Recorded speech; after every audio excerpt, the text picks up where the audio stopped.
ಶಕ್ತಿಯಸ್ತ್ರ ನ್ಯೂಸ್ಗೆ ಸ್ವಾಗತ. ನಿಜವಾಗ್ಲೂ ನೀವು ಈ ಒಂದು ಸ್ಥಳಕ್ಕೆ ಭೇಟಿ ಕೊಡಲೇಬೇಕು ಕಣ್ರಿ. ಯಾಕಂದ್ರೆ 1600 ವರ್ಷದ ಹಳೆಯದಾದ ಕಾದಂಬರ ಕಾಲದ ಪ್ರಾಚೀನ ಹಲ್ಮಿಡಿ ಶಾಸನವನ್ನು ನೀವು ಕಣ್ತುಂಬಿಕೊಳ್ಳಬಹುದು. ಇದು ಎಲ್ಲಿ ಅಂತ ಕೇಳಿದ್ರೆ ನಗರದ ಕಬ್ಬನ್ ಪಾರ್ಕ್ ಬಳಿಯಲ್ಲಿನ ಕಸ್ತೂರ್ಬಾ ರಸ್ತೆಯಲ್ಲಿರುವ ವೆಂಕಟಪ್ಪ ಚಿತ್ರಕಲೆಯಲ್ಲಿ. ಅಫ್ಕೋರ್ಸ್ ಕಾದಂಬರ ಕಾಲಕ್ಕೆ ಸೇರಿದ್ದು.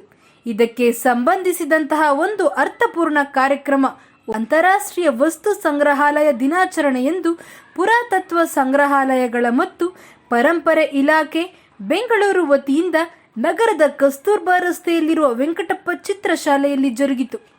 ಈ ಕಾರ್ಯಕ್ರಮವನ್ನು ಜ್ಞಾನ ಭಾರತಿ ಕನ್ನಡ ಅಧ್ಯಯನ ಕೇಂದ್ರದ ಹಿರಿಯ ಪ್ರಾಧ್ಯಾಪಕರಾದ ಪ್ರೊಫೆಸರ್ ಮುನಿಯಪ್ಪರವರು ಉದ್ಘಾಟಿಸಿದರು. ಡಾಕ್ಟರ್ ಸ್ಮಿತಾ ಡಿ ರವರು ಅಧ್ಯಕ್ಷತೆಯನ್ನು ವಹಿಸಿದರು. ವಿಶೇಷ ಉಪನ್ಯಾಸವನ್ನು ಪ್ರೊಫೆಸರ್ KR ಗಣೇಶ್ ರವರು ಸರಳವಾಗಿ ವಿವರಿಸಿದರು. ವಿಶೇಷ ಉಪಸ್ಥಿತರಾಗಿ ನಿವೃತ್ತ ಛಾಯಾಚಿತ್ರ ಹಾಗೂ ಚಲನಚಿತ್ರ ಅಧಿಕಾರಿ ಶ್ರೀ ಟಿ ಕೆಂಪಣ್ಣ, ಶ್ರೀ ಅಂಬರೀಶ್ DH ಕಾರ್ಯಕ್ರಮ ಯಶಸ್ವಿಗೆ ಕಾರಣೀಭೂತರಾದರು. ದೇವಾಲಯ ಪ್ರಾರಂಭ ಆಗುತ್ತೆ. ಇದು ಅದರ ಮಂಟಪ. ಆಗ ಅದು ಭೂವಾಸ ದೇವಾಲಯ, ಅದು ಅಲ್ಲಿದೆ. ಅದು ಬಹಳ ಹಳೆಯ ದೇವಸ್ಥಾನ. ಹಾಗಾಗಿ ಕಾದಂಬರಿಯಿಂದ ಕನ್ನಡದ ಸಾಮ್ರಾಟರು ಮತ್ತು ನಾಯಕರು ಯಾರಿದ್ದಾರೆ, ಪಡೆಗಾರರು ಇವರೆಲ್ಲ ಯಾರಿದ್ದಾರೆ, ಅವರ ಕಾಲದಲ್ಲಿ ನಿರ್ಮಾಣವಾದಂಥ ದೇವಾಲಯಗಳ ಛಾಯಾಚಿತ್ರ ಪ್ರದರ್ಶನವನ್ನು ಇಲ್ಲಿ ನಡೀತಾ ಇದೆ. ಅದಕ್ಕೆ ನನಗೆ ಕಾರಂತರು ಏಕೆ ವಿಶೇಷ ಆಗ್ತಾರೆ ಅಂದರೆ, ಅವರಿಗೆ ಸಮಾಜವೇ ಜ್ಞಾನ ವಿಶ್ವವಿದ್ಯಾಲಯ ಕೇಳ್ತಾರೆ. ಅವರನ್ನು ಓಡಾಡುವ ಒಂದು ನಿಘಂಟು ಅಂತೇಳಿ ಕೂಡ ಕರೀತಾರೆ. ಆದ್ದರಿಂದ ಜ್ಞಾನ ಅನ್ನುವಂಥದ್ದು ಅದು ನಾವು ಹಾಗೆ ಸಿಗೋದಿಲ್ಲ.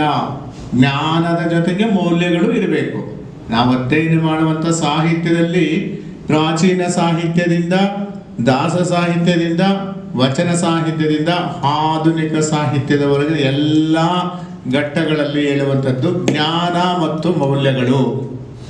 ಮೌಲ್ಯಗಳಿಲ್ಲದ ಜ್ಞಾನವೇ ವ್ಯರ್ಥ. ಆದ್ದರಿಂದ ಮೌಲ್ಯಗಳಿಲ್ಲದ ಸಮಾಜದಲ್ಲಿ ಒಂದು ಸುಂದರವಾಗಿರ್ತಕ್ಕಂಥ ಸಮಾಜವನ್ನು ನಾವು ನೋಡೋದಕ್ಕೆ ಸಾಧ್ಯ ಇಲ್ಲ. ಎಲ್ಲಿ ಮೌಲ್ಯಗಳಿರುತ್ತೋ ಅಂಥ ಕಡೆ ಒಂದು ಸುಂದರವಾಗಿರ್ತಕ್ಕಂಥ ಒಂದು ಸಮಾಜವನ್ನು ನಾವು ಗುರುತಿಸ್ಕೊಳ್ಬೋದು. ಮತ್ತು ಹಾಗೆ ಮೇಷ್ಟ್ರುಗಳ ಜವಾಬ್ದಾರಿ ಅಂತೇಳಿ ಬಂದಾಗ ಕೂಡ ಬಹಳ ಮುಖ್ಯ. ಮೇಷ್ಟ್ರುಗಳು ಈ ಸಮಾಜವನ್ನು ರೂಪಿಸುವಂಥ ಶಿಲ್ಪಿಗಳನ್ನು ಈ ಸಮಾಜಕ್ಕೆ ಕೊಡ್ತಕ್ಕಂಥವರು. ಆದ್ದರಿಂದ ಒಬ್ಬ ಮೇಷ್ಟ್ರು ಹೇಗೆ ಇರಬೇಕು ಅಂತ ಅವರಿಗೆ ತಿಳಿದು ನನ್ನ ವಿದ್ಯಾರ್ಥಿಗಳಿಗೆ ಹೇಗಿರಬೇಕು ಅಂತೇಳಿ ಆ ವಿದ್ಯಾರ್ಥಿಗಳಿಗೆ ಒಂದು ನೀತಿಯನ್ನು ಹೇಳಿದಾಗ ನಿಜವಾಗ್ಲೂ ಒಂದು ಅದನ್ನು ಅಳವಡಿಸ್ಕೊಳ್ತಾರೆ. ಯಾಕಂದ್ರೆ ನನಗೆ 28 ವರ್ಷಗಳ ಒಂದು ನನ್ನ ಬೋಧನಾ ಅವಧಿಯಲ್ಲಿ ಸಾವಿರಾರು ವಿದ್ಯಾರ್ಥಿಗಳು ಕೆಲಸದಲ್ಲಿದ್ದಾರೆ. KS ಆಗಿದೆ, ಒಂದು ಅಸಿಸ್ಟೆಂಟ್ ಪ್ರೊಫೆಸರ್ ಆಗಿದ್ದಾರೆ, ಜೂನಿಯರ್ ಕಾಲೇಜ್ ಲೆಕ್ಚರ್ಸ್ ಅಂತ ಒಂದು ರೀತಿ ಮಣಿಹದ ರೀತಿ, ಕಾಯಕದ ರೀತಿ ಅವರು ತಪಸ್ಸಿನ ರೀತಿ ಮಾಡ್ಕೊಂಡು ಬರ್ತಾ ಇದ್ದಾರೆ. ಸರ್, ತಾವು ಇವತ್ತು ಬಂದು ಉಪನ್ಯಾಸ ಕೊಟ್ಟು ನಮ್ಗೆ ತುಂಬ ಖುಷಿ ಆಯಿತು. ಧನ್ಯವಾದಗಳು ಸರ್. ಮತ್ತು ಶ್ರೀಯುತ ಟಿ ಕೆಂಪಣ್ಣ ಅವರ ಒಂದು ಛಾಯಾಚಿತ್ರ ಪ್ರದರ್ಶನ ನಾನು ಹಲವಾರು ಸಾರಿ ನೋಡಿದ್ದೀನಿ. ತುಂಬ ಖುಷಿಯಿಂದ ನಾನು ಪ್ರತಿ ಸಾರಿ ಅವರು ಬೇರೆ ಎಲ್ಲೆಲ್ಲಿ ಪ್ರದರ್ಶನ ಇಟ್ಟು ಸಹ ಅಲ್ಲೆಲ್ಲ ನೋಡಿದ್ದೀನಿ. ಕರ್ನಾಟಕದ ಇತಿಹಾಸದ ಬಗ್ಗೆ ತುಂಬ ಪ್ರೀತಿ ಇದೆ, ಅವರಿಗೆ ತುಂಬ ಒಲವಿದೆ. ಹಾಗಾಗಿ ಆ ಪ್ರೀತಿ ಮತ್ತು ಒಲವು ಅವರು ಶ್ರದ್ಧೆಯಿಂದ ಕೆಲಸ ತಮ್ಮ ಒಂದು ಛಾಯಾಗ್ರಹಣವನ್ನು ತುಂಬ ಶ್ರದ್ಧೆಯಿಂದ ಪ್ರೀತಿಸಿ ಮಾಡೋ ರೀತಿ ಅವ್ರಿಗೆ ಪ್ರೇರಣೆ ಕೊಡ್ತಾ ಇದೆ. ಇವಾಗ ಇವತ್ತು ಅವರ ಒಂದು ಛಾಯಾಚಿತ್ರಗಳು ಸಹ ಕರ್ನಾಟಕದ ದೇವಾಲಯಗಳ ಛಾಯಾಚಿತ್ರ ಪ್ರದರ್ಶನ ಸಹ ಇತ್ತು. ಅವರು ಕೇಳಿದ ತಕ್ಷಣ ಸರ್ ಪ್ರದರ್ಶನ ಮಾಡ್ತಿರೋ ತಕ್ಷಣ ಕೂಡಲೇ ಒಂದು ಮಾತು ಇಲ್ಲದೆ ಸಹ ಒಪ್ಕೊಂಡು ಬಂದಿದ್ದಾರೆ. ಗಣೇಶ್ ಸರ್ ಅವರು ಅಷ್ಟೇ, ಅವ್ರು ತುಂಬ ಸಾಮಾನ್ಯ ಮಿತಭಾಷಿಗಳವರು, ಆದರೆ ವಿದ್ವತ್ತು ತುಂಬ ಆಗದ. ಅವ್ರನ್ನೂ ಅಷ್ಟೇ ಕೇಳಿದ ತಕ್ಷಣ ಸರಿ ಅಮ್ಮ ಬರ್ತೀನಿ ಅಂತ. ಅವ್ರಿಗೆ ಪಾಠ ಮಾಡೋದು ಅಂದರೆ ಎಲ್ಲಿದ್ರೂ ಸಹ ಅವ್ರು ಬಂದು ಪಾಠ ಮಾಡೋ ಅಷ್ಟು ಪ್ರೀತಿ ಪಾಠದ ಬಗ್ಗೆ ಅವ್ರು ಬಂದಿದ್ದಾರೆ. ಮತ್ತು ಇಲ್ಲಿ ನಮಗೆ ವೇದಿಕೆ ಮುಂಭಾಗದಲ್ಲಿ ಹಲವಾರು ಹಿರಿಯರಿದ್ದಾರೆ. ನಾನು ಎಲ್ಲರ ಹೆಸರು ಹೇಳ್ತಾ ಹೋದ್ರೆ ತುಂಬ ದೊಡ್ಡ ಪಟ್ಟಿ ಆಗುತ್ತೆ. ಹಾಗಾಗಿ ಈಗಾಗಲೇ ಊಟದ ಸಮಯವೂ ಆಗಿರೋದ್ರಿಂದ ಎಲ್ಲ ಹಿರಿಯರಿಗೂ, ಇತಿಹಾಸ ಆಸಕ್ತರಿಗೂ ಸಹ, ಮತ್ತು ನನ್ನ ಮಾತೃ ಇಲಾಖೆಯ ನನ್ನ ಸಹೋದ್ಯೋಗಿಗಳು ಬಂದಿದ್ದಾರೆ. ಎಲ್ಲರಿಗೂ ಸಹ ನಾನು ಪ್ರೀತಿಯ ಒಂದು ಸ್ವಾಗತವನ್ನು ಕೋರ್ತಾ, ಈ ವರ್ಷದ ವಸ್ತು ಸಂಗ್ರಹಾಲಯದ ದಿನಾಚರಣೆಯ ಥೀಮ್ ಘೋಷವಾಕ್ಯ museums uniting the divided world. ವಿಭಜಿತ ಜಗತ್ತನ್ನು ವಸ್ತು ಸಂಗ್ರಹಾಲಯಗಳು ಒಂದುಗೂಡಿಸುತ್ತವೆ. ಈ ಘೋಷವಾಕ್ಯದ ಹಿನ್ನೆಲೆಯಲ್ಲಿ ನಾನು ಶಾಸನಗಳಲ್ಲಿ ಸಾಂಸ್ಕೃತಿಕ ಐಕ್ಯತೆ ಅನ್ನೋ ಒಂದು ವಿಷಯದ ಬಗ್ಗೆ ಸರ್ ಹತ್ರ ಮಾತಾಡಿ ಅಂತೇಳಿ ಕೇಳ್ಕೊಂತ ಅವ್ರು ತುಂಬ ಅದ್ಭುತವಾಗಿ ಮಾತಾಡಿದ್ದಾರೆ. ಆಮೇಲೆ ಅವರು ಅಷ್ಟು ಅದ್ಭುತವಾಗಿ ಪ್ರೆಸೆಂಟ್ ಮಾಡೋದಕ್ಕೆ ಮುಖ್ಯವಾದ ಒಂದು ಕಾರಣ ಅವರ ಮಗಳು ಗೀತಾ ಅವರು. ದಯವಿಟ್ಟು ಎಲ್ಲರೂ ಸಹ ಚಪ್ಪಾಳೆ ತಟ್ಟೆ ಅವ್ರನ್ನ ಅಭಿನಂದಿಸಬೇಕು ಅಂತ ತಿಳಿಸ್ಕೊಳ್ತೀನಿ. ಅವರು ಪ್ರತಿಯೊಂದು ಸರ್ ಅವರು ಪಾಠ ತುಂಬ ಚೆನ್ನಾಗಿ ಮಾಡ್ತಾರೆ, ಆದರೆ ಅದಕ್ಕೆ ತಾಂತ್ರಿಕತೆಯ ಸ್ಪರ್ಶವನ್ನು ಕೊಟ್ಟು ನೋಡುಗರ ಒಂದು ಕಣ್ಣಲ್ಲಿ ಮನಸ್ಸಲ್ಲಿ ಉಳಿಯೋ ಥರ ಅಚ್ಚರಿ ಥರ ಉಳಿಯುವಂಥ ಒಂದು ಪ್ರಯತ್ನಗಳು ಗೀತಾ ಅವರು ಯಾವಾಗಲೂ ಸಹ ಮಾಡ್ತಾ ಇರ್ತಾರೆ.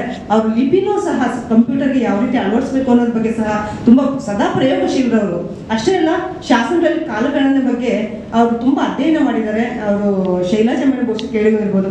ಕದಂಬರ ಸಾಮ್ರಾಜ್ಯ ವನವಾಸ ಪ್ರಾರಂಭ ಆಗುತ್ತೆ.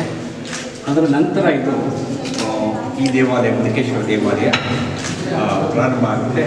ಇದು ಅದರ ಮಂಟಪ. ಆಗ ಅದು ಭೂವಾಸ ದೇವಾಲಯ, ಅದು ಅಲಿಸಿಯಲ್ಲಿದೆ. ಅದು ಬಹಳ ಹಳೆಯ ದೇವಸ್ಥಾನ. ಹಾಗಾಗಿ ಕದಂಬರಿಂದ ಚಿತ್ರದುರ್ಗದ ಕನ್ನಡದ ಸಾಮ್ರಾಟರು ಮತ್ತು ನಾಯಕರು ಯಾರಿದ್ದಾರೆ, ಪಡೆಗಾರರು ಇವರೆಲ್ಲ ಯಾರಿದ್ದಾರೆ, ಅವರ ಕಾಲದಲ್ಲಿ ನಿರ್ಮಾಣವಾದಂಥ ದೇವಾಲಯಗಳ ಛಾಯಾಚಿತ್ರಗಳ ಪ್ರದರ್ಶನವನ್ನು ಇಲ್ಲಿ ನಡೀತಾ ಇದೆ. ಇದು ಚಾಮುಂಡರಾಯ ಮಠದ ಬಸದಿಗಳಿದೆ. ಶ್ರವಣಬೆಳಗೊಳದ ಚಿತ್ರ ಮೊದಲು ಸಿಕ್ತು. ಪ್ರೊಫೆಸರ್ ಎಚ್ ಕೃಷ್ಣ ಅವರು ಅದನ್ನು ಹೇಳಿದ್ರು, ಪ್ರಕಟ ಮಾಡಿದ್ರು. ಅದಾದಮೇಲೆ ಅದರ ಬಗ್ಗೆ ಬೇಕಾದಷ್ಟು ಲೇಖನಗಳು ಬಂದಿವೆ, ಬೇಕಾದಷ್ಟು ಆಲೋಚನೆಗಳು ಬರೆದಿವೆ. ಆ ವಿವರಗಳನ್ನೆಲ್ಲ ನಾನು ಹೇಳೋದು ಬಿಟ್ಟು ಒಂದು ಮಾತ್ರ ಹೇಳೋದಕ್ಕೆ ಇಷ್ಟಪಡ್ತೇನೆ. ಏನು ಅಂತ ಹೇಳಿದ್ರೆ, ಹಲ್ಮಿಡಿ ಶಾಸ್ತ್ರದಲ್ಲಿ ಏನಿದೆ ಅಂತ ಸುಮ್ಮನೆ ಹಲ್ಮಿಡಿ ಶಾಸ್ತ್ರ ನೋಡಿದ್ರೆ ಎಲ್ಲ ಕಾಣಿಸ್ತಾ ಇದೆ ನಿಮಗೆ ಚಿತ್ರ, ಅಲ್ಲಿ ಹಿಂಪಾನೆ ನೋಡ್ಕೊಂಡು ಬಂದಿದ್ದೀರಾ. ಅದರಲ್ಲಿ ಒಟ್ಟು 13 ಸಾಲಿದೆ. ಮೊದಲನೇ ಸಾಲನ್ನ ಮೇಲ್ಭಾಗದ ಚಕ್ರ ಕಾಣಿಸ್ತಲ್ಲ, ಅಲ್ಲಿ ಕೆತ್ತಿದ್ದಾಳೆ, ಕಾಣಿಸ್ತಾ ಇದೆ. ಎರಡನೇ ಸಾಲಿನಿಂದ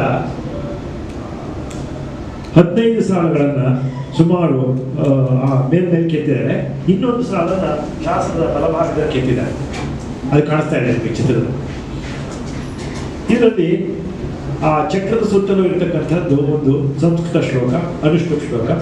ಅದು ಅಚ್ಯುತನನ್ನ ಪ್ರಾರ್ಥನೆ ಮಾಡಿದೆ, ಅಷ್ಟಿಟ್ಟರು ಸಾಕು. 15ನೇ ಸಾಲಿನವರೆಗೆ, ಎರಡನೇ ಸಾಲಿಂದ 15ನೇ ಸಾಲಿನವರೆಗೆ ಇರುವ ಕನ್ನಡ ಶಾಸನ ಇದೆಯಲ್ಲ, ಆ ಕನ್ನಡ ಶಾಸನದಲ್ಲಿ ಕನ್ನಡ ವಾಕ್ಯಗಳಿವೆ, ಬಹಳ ಮುಖ್ಯವಾಗಿ ಕನ್ನಡ ವಾಕ್ಯಗಳಿವೆ.